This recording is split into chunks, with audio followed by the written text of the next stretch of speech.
You're slightly early. Oh, I apologize. I didn't mean to alarm you, merely praise you for running ahead of schedule. It's intended as a compliment.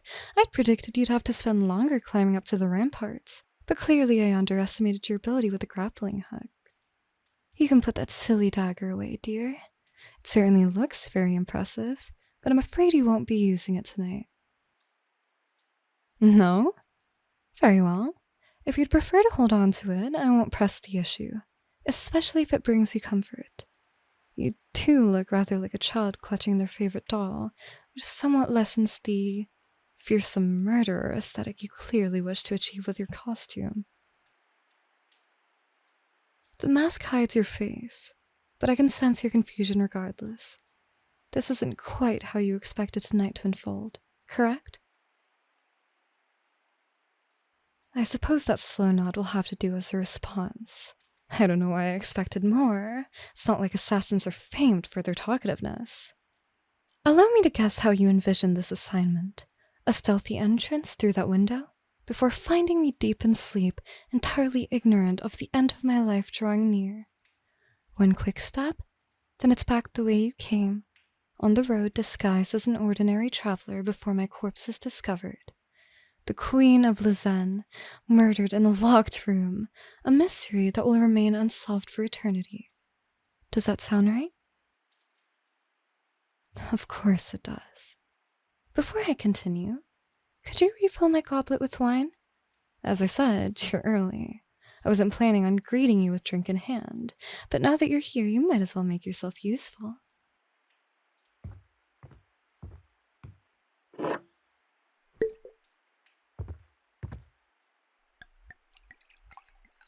A dangerous thing, entrusting an assassin with preparing a drink. I'm sure you have at least a dozen different vials of venoms and toxins on your person. Still, something tells me you won't use them, at least until you've heard what I have to say. I have different intentions than murder for tonight. Still, you've done exceptionally well so far. I had to ensure nothing seemed amiss to you, hence the extreme level of security you've had to circumvent. Out of interest, did you have to swim through the moat? Given the drawbridge isn't lowered, I presume that was your only option, but you look less sodden than I would have thought. Really? I never anticipated you could use your grappling hook to tightrope walk between the outer and inner battlements. Very well done. Now, what about the dog patrols? I ordered the guards to ensure their routes and times would be entirely random, so I just have to know how you infiltrated your way through.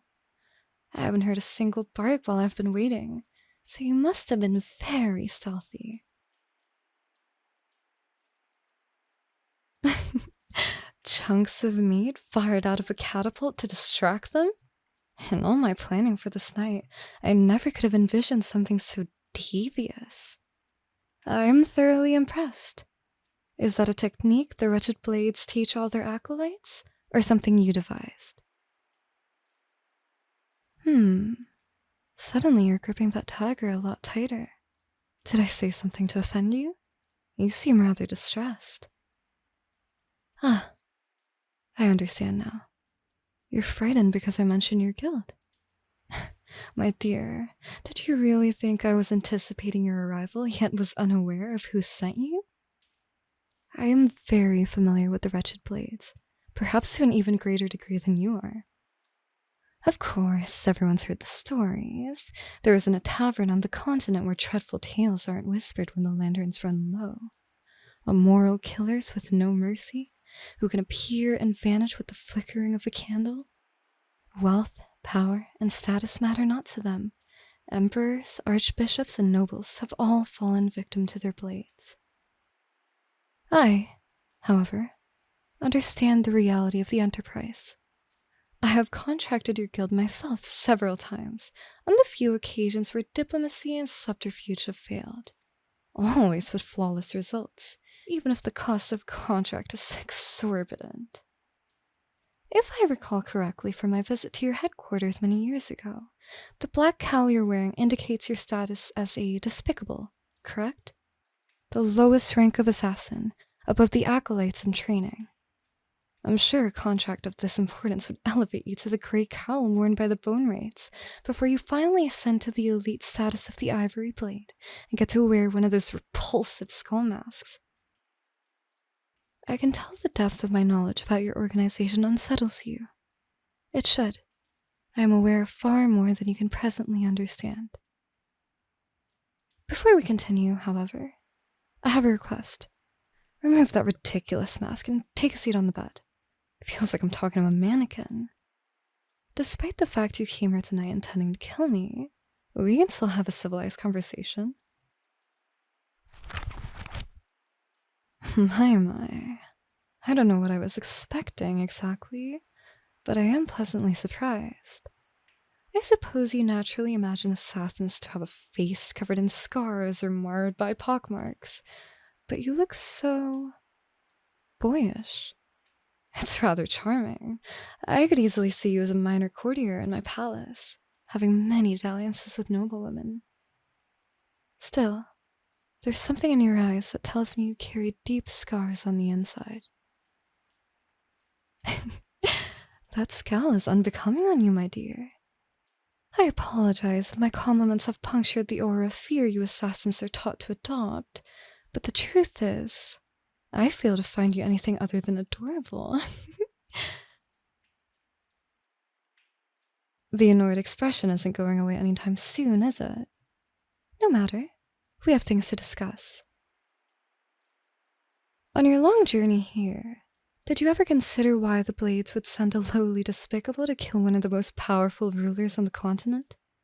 A target of my status would usually be dealt with by a team of the guild's finest assassins.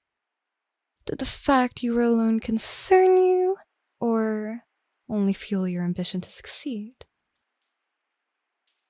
So you did feel confused. Thank you for your honesty. I had suspected you harbored doubts about this assignment. Your traveling speed began to slow considerably as you draw nearer, and why else would you have stayed for an additional 2 days at that tavern in Harlow? Don't look so surprised, my dear. I've been having you watched since the moment you left the Wretched Blades headquarters. You've been followed for every step you've taken until your arrival here, and I arranged for specific interactions to take place to learn more about the state of your mind. The talkative little girl who insisted you play dolls with her in Elsby, the old man begging for coin on the side of the road, and of course, the flirtatious barmaid at the Harlow Tavern. All my operatives, extensively trained and providing me with detailed reports on their conversations with you. I must admit, seeing the shock on your face is immensely gratifying. I never really got the chance to reveal my schemes to the unwitting target, so this is a rare delight. If it makes you feel any better, you never had any chance of discovering the deception. I operate the largest and most advanced spy network on the continent. This is how Lysenne maintains its sovereignty, you see? We are far smaller than our neighboring kingdoms and command little in the way of natural resources. I have spies in every court, temple, and marketplace, as well as undercover operatives shaping policies and wars as I see fit. I see all. No, you should be asking something different. I understand you want to know more about how I tracked you in your journey, but I need you to use your intellect and observe the bigger picture. There are 3 very important questions I need you to answer for me. Firstly, why did the Wretched Blades send you instead of a higher-ranking assassin? Correct. They foresaw only a slight chance this mission would succeed, and thus decided to send you, someone who they had invested less resources in and would be easier to replace. Does that revelation provoke any emotion in you? Sadness, anger? You deny it, but I can tell you're lying. It does hurt you deeply to be so easily discarded. It's a perfectly valid feeling. Consider the harsh training they put you through, instructing you to maim and kill since you were barely old enough to hold a knife, giving you a purpose. Everything you suffered, the trauma you endured, just to be sent on a suicide mission? Don't turn away. I understand you've been taught that displaying emotion is weakness, but I will not punish or mock you. I feel empathy for you in your predicament. You're barely a man, but you've been through so much, seen and done things no child should. I never intended to feel anything for my assassin other than contempt. In fact, I'd planned to have you disappear early in your journey, staged as a bandit attack or tavern brawl. But of course, I was expecting a hardened, ruthless killer to be sent by your guild. Not you. When the old beggar asked you for money, you gave it without a second thought, despite the limited funds he had been provided for your journey. When that bothersome little girl cornered you in an alleyway and asked you to play with her, you spent nearly an hour there, despite your obvious embarrassment. I can't imagine you've ever played with toys as a child, did you? Kindness is not a trait found in assassins. It is beaten out of them, slowly extinguished with every throat they cut and cup they poison. Eventually, nothing remains in their hearts. But somehow, you retained your humanity, despite all you've suffered. You showed it on your journey time after time, when you could have been dismissive, cruel. Time for my second question. The Wretched Blades accepted a contract to assassinate me. Who placed it? I have many enemies, after all. Think hard. I want to see just how calculating you can be. The King of Lysenne? An astute response, considering the long-simmering conflict between our two nations. But no, I bought the contract on my own head. An unorthodox move, but it was the only way to determine whether I am still considered off-limits by the Wretched Blades. You see, many years ago, I reached an informal agreement with your leader, the Crone. In return for sensitive information I provided regarding another kingdom's succession plans, I was considered protected, with any assassination contracts placed against me to be refused. However, we both know your guild isn't as prosperous as it once was. We live in a time of unprecedented peace, so the business of providing hired killers isn't exactly lucrative. In such circumstances, would the agreement be honored if a high enough price was placed on my head? As we can see from your arrival here, unfortunately not.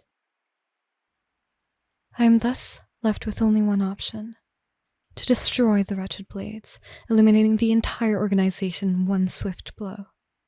Several hours ago, a significant force of my soldiers should have assaulted your headquarters, leaving no survivors. The records we find there will be used to hunt down any assassins out fulfilling contracts.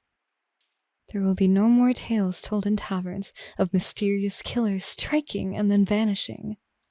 The people of the continent will be able to sleep without fearing a knife in the back. You look distressed again. I hope it's not out of pity for the other blades. We both know that your empathy makes you a rarity among your peers. No one will mourn those cruel, violent butchers. I see. Your unease is due to the unanswered question of where you fit in this grand plan. You can't return to the guild headquarters. It should be a smoking ruin by now. You could disappear into the night, travel far away from here, and start a humble life as a farmhand or a shopkeep. But is that what you want? To be a common man, living out an unremarkable existence? It's perfectly understandable you're unsure. You've only known a particularly brutal kind of life. I suspect you'd find the monotonous rhythm of peasant work suffocating. You've seen and done too much to fit in with everyday folk, after all. What if there was another option, where you stayed here with me? No, not as my prisoner. What use would I have for you rotting in a dank cell underground? I wish to employ you as my personal attendant and bodyguard. No one knows best how to defend against assassins than a former assassin. You infiltrated this castle expertly. Now, you could use your skills to defend it.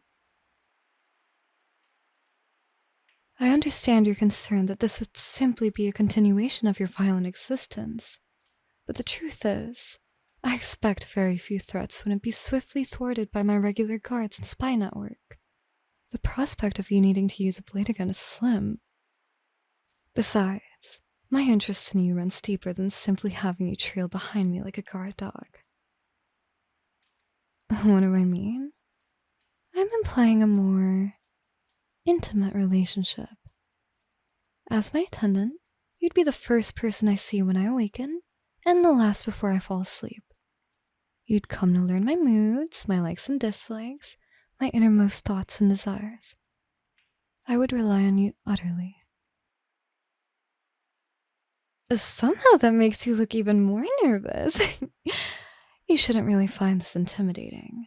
We've already established I find you adorable, so most of the time I would be doting on you and showering you with affection instead of being demanding. Or is that what makes you nervous? You haven't experienced much kindness from your previous employers. You probably have no real idea of what affection is to you. It's all right, dear. I see your shoulders stiffening. I know how difficult it is to suddenly receive tenderness after a childhood filled with pain. You'd probably prefer to be beaten with canes than have to feel the emotions kindness provokes within you. But I promise you, in time, your resistance to being loved will fade away. My third and final question, then. What is your choice? If you wish to run, you'd best escape now before dawn begins to break. But if you wish to stay with me, please bolt that window you climbed in from. The room is getting cold.